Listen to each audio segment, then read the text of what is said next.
Welcome everyone to yet another deck unboxing with me, Niz from Pandemonium Games, and today we're back after opening that one Age of Ascension deck to Mass Mutations. This deck has been laying on my desk for about a week now and I finally decided I have the time to open it. Life happens, unfortunately, even during a pandemic. Well, let's get started, guys. So Mass Mutations, I feel, is good so far. I've only opened, this will be my third deck, but my issue is that FFG's already announced the next set, which is a slight problem for me because now I feel it takes a bit of the shine off Mass Mutations, but I mean, there's nothing they can do about that because it did release a bit later than usual. Okay, so we have Sanctum. It's not a bad start, I guess, in this set. Logos, always good. Logos, always good. And Untamed, ooh, that might be interesting. The deck's name is The Man That Encourages Herbs. That is an amazing name. Let's open this up, guys. Oh, wow, yeah. So, yeah, I think, like I said in the last video, Dark Tidings has been announced, which is the next set of Keyforge, and I feel it's a bit soon, but I understand they have to announce it because it's, contrary to popular belief, it is August already and we just have never kept track of these things. So that is our Archon, The Man That Encourages Herbs, and he looks like a farmer type herbalist. He's got, if that's a person at all, floating orb of death maybe with the wings and crown of some sort. Anyway, let's put that down. Let's have a look at the deck, guys. So our first card is from Untamed, and it's a Techno Beast. It's a 4-power creature with Skirmish. For Reap, discard a card from your hand. If you do draw a card, it's not bad for just crafting your hand and getting rid of difficult cards or one of a house that you're not going to play. Next is Amber. When you play it, Quicksand. Play, destroy the most powerful creature controlled by each player who does not control a ready untamed creature. Ooh, that's really interesting. Especially if your opponent has no untamed creatures, you just need to have one ready dude and you can destroy his most powerful creature, which most of the time is something that can be captured like a dinosaur that captures or exalts. Wild Spirit. Amber, when you play it's an upgrade. This creature gains Reap Capture 1. It's not too bad, I guess, considering we have Sanctum, so I assume there's going to be some kind of synergy here.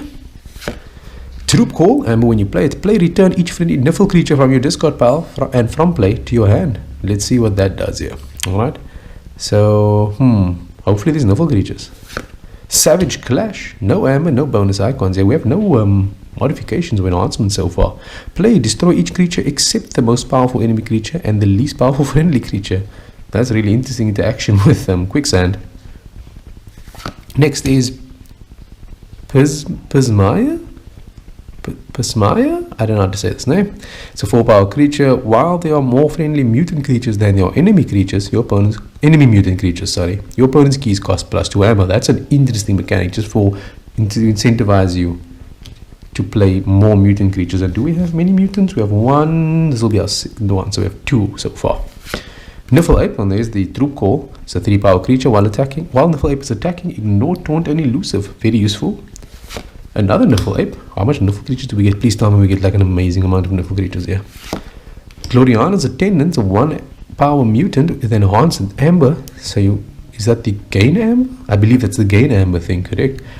Next is Ghost Hawk, 2-power creature with Deploy. Play, you may reap with each neighboring creature one at a time. Another Ghost Hawk. Okay, cool. So we've only got 2 Niffle creatures. That's a bit concerning. Dark Fairy. Ooh, okay. 2-power mutant creature. Skirmish, fight, gain 2. That's pretty good considering that the previous fairy was Reap, gain an additional 1. That's pretty cool, actually. There's no ready mechanic yet, so I'm slightly we'll see what happens. And that's it. It's only 2 Niffle creatures for a Troop Call. I guess that's okay. I don't know if that's amazing. We'll have to see. A Techno Knight. We opened with a Techno Beast and now we have a Techno Knight. 5-power 2-armor creature. Reap, discard a card from your hand, and if you do, draw a card. So both of these creatures allow you to curate your hand, essentially get rid of difficult to play cards. Next is Gizelhart's Wrath. Has an ammo when you play it. Play, destroy each mutant creature. Ooh, that's pretty potent. Squire Alice is 2-power 2-armor creature. Play, capture 2. That's not bad. I like play abilities that just do things. Another Squire Alice. That's pretty cool. What do we get next? Smite. Play, radiant fight with a friendly creature. Deal 2 damage to the attacked creature's neighbors. Okay, it's pretty good. Gizelhart's Zealot is a 4-power creature. Gizelhart's Zealot enters play ready and enraged. Who is angry. So angry. 4-power, my brothers. Oh, such good flavor decks.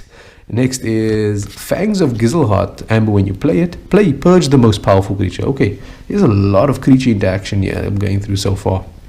Next is another Fangs of Gizzleheart with an amber when you play it as well, but these are not the modified, and I've seen very little enhancements. It's slightly concerning. And another Fangs of Gizzleheart? Jeez, there's a lot of creature hate here. Commandeer, amber when you play it. Play for the remainder of the turn. After you play another card, a friendly creature captures 1. That is really intriguing, especially to just take your opponent off check. I mean, you only need to do it once, maybe, to go from 6 to 5. Champion NFL is a 6-power creature with 1 armor. Taunt. Very simple. I've seen this card. This card is quite an old card, actually, in Sanctum.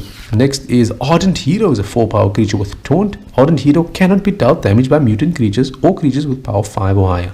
That is really good, considering the amount of mutants. And normally you want to attack him with someone that's power 5.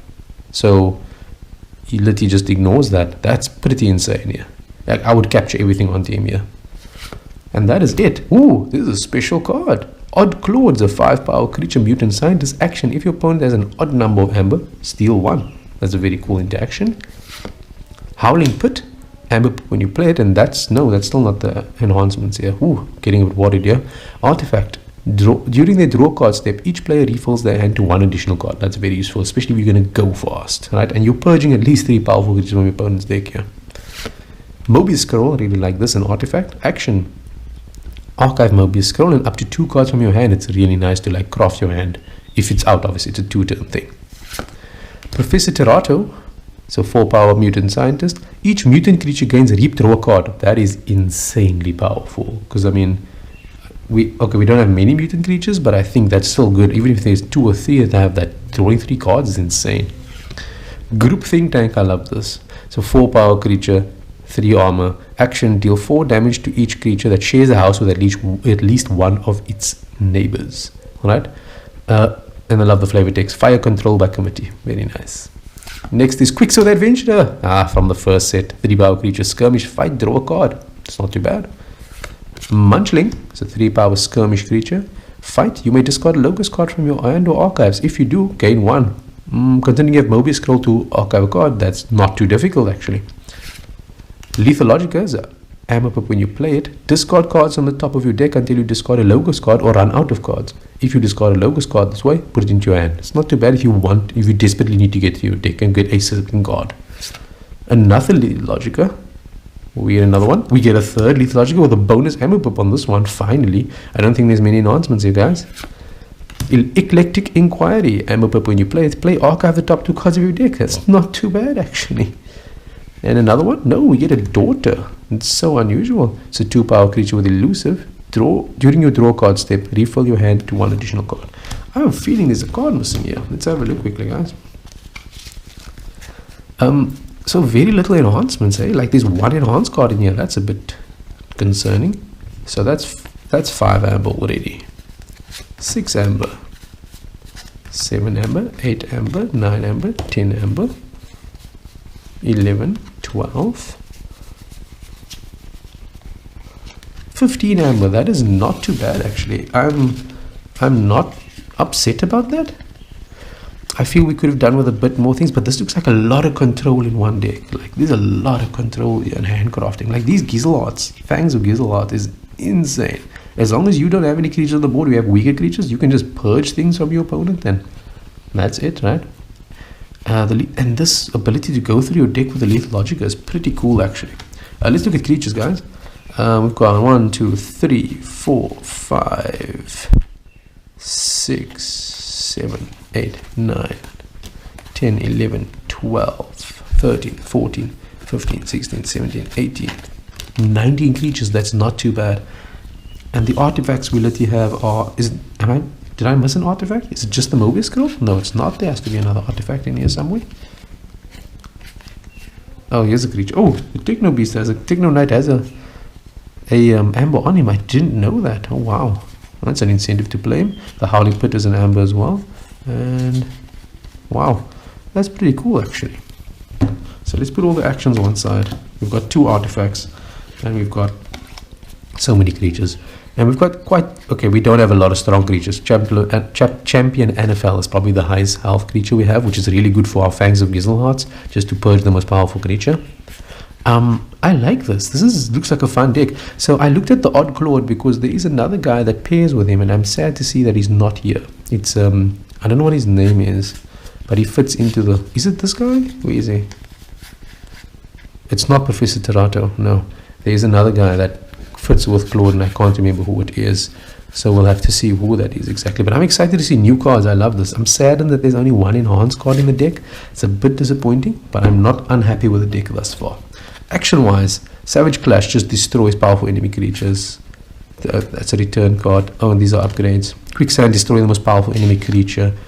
Gizzleheart, destroy each mutant creature, which is pretty crazy. 3 Fangs of Gizzleheart to destroy.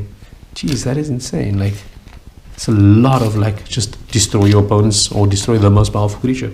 And considering we have so many powerful creatures coming out of Worlds Collide, as well as in this set, you have the 2-card creatures, the massive creatures. They are most likely going to be the most powerful creatures, and it's just like purge that thing. It goes away, and your opponent loses 2 cards out of their deck, as well as the effect of that monster. Because, I mean, if you think about the 1-in-1 Saurians, it's really powerful to capture all of your opponent's amber, even if it's for a turn. Because you have to deal with it, and then they one turn behind on forging and things like that. Anyway, guys, thank you so much for watching this unboxing deck and joining me to open the Man That Encourages Herbs. Very farmer-esque. It's very nice, guys. You can find all the mass mutations and Keyforge accessories on pandemoniumgames.co.za. The link will be in the description below. We are aiming to eventually start up some Keyforge gaming locally in IRL, but we'll be following all the regulations as set down by the Western Cape government as well as the South African government. We're just trying not to break any laws. We're also not trying to make sure that nobody gets ill while they're at the store. So we'll be working on a plan to get everyone in there. Once we're all up and running, probably announce it on our website and on our Facebook page, where you can find us on Facebook and Instagram, Pandemonium Games. Guys, thank you so much for watching, and I'll see you at the next unboxing. Cheers.